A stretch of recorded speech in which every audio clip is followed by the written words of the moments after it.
It's time for Grown Folks Talk, where we keep it clean, but we keep it real. Okay, today we're going to talk about the critic, the person with the sharpest eye in the room and the sharpest tongue to match. You always know what's wrong. You always know whose fault it is and how to fix it. With the plan, the idea, with the way someone handled it, with the outfit, the decision, the approach. You can spot the flaw in about 30 seconds, and you're not shy about pointing it out. You call it being honest. You call it high standards, setting the record straight. You say you just want things to be done right. But let me ask you something. When was the last time you led with what was right? When was the last time you opened with encouragement before you got to the correction? When was the last time someone walked away from a conversation with you feeling built up instead of picked apart? In Matthew 7:3-5, Jesus pretty much said, why are you looking at the speck in your brother's eye, but not considering the beam that's in your own eye?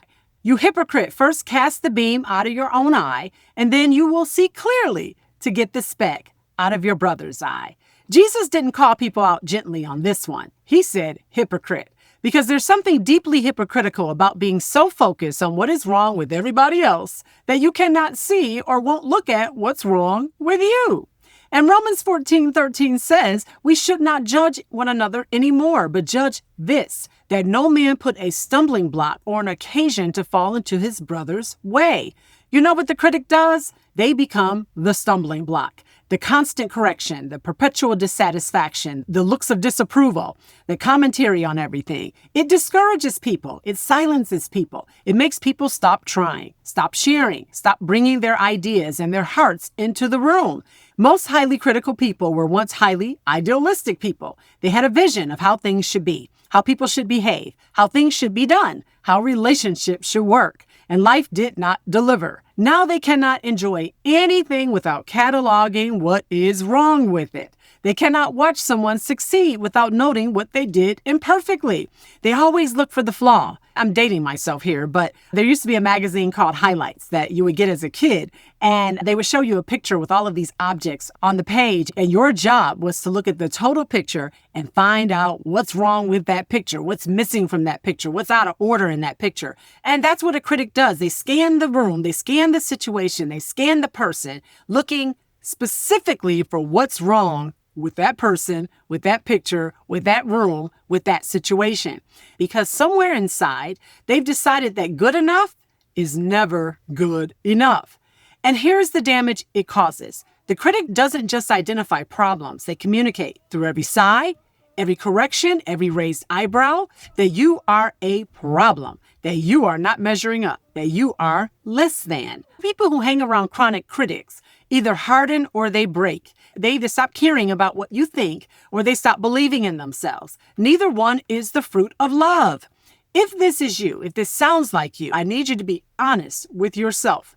Do people hesitate before sharing ideas with you? Do your children or your spouse or your coworkers seem to brace themselves before they speak? Do you struggle to celebrate someone's win without immediately thinking of how they could have done it better? So here's the truth. Your eye for what is wrong is a gift. Discernment is a real thing.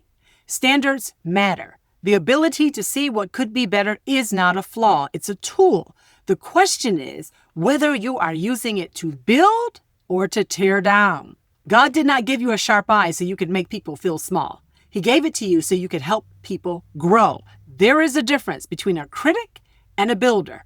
Both see the flaw, but the builder leads with the person's dignity still intact. You can correct without crushing. You can have standards without withholding love from everybody who does not meet them. You can be honest and you can be kind. Those are not opposites. You need to turn some of that discernment inward. The beam in your own eye, because the critic is often running from something. A fear of failure, a wound from someone who criticized them, a standard so high that nobody, not even yourself, can reach it.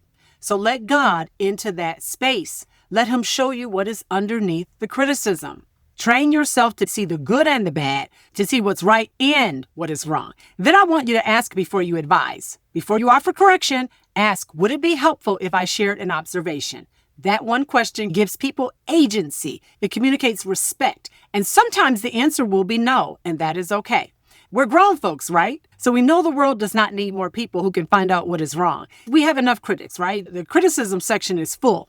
Okay, it's overflowing. We need more people who can see what is possible and bring it out of others. Until our next Grown Folks conversation, please check out my podcast episodes and weekly prayers on all media platforms. Talk to you later. God bless.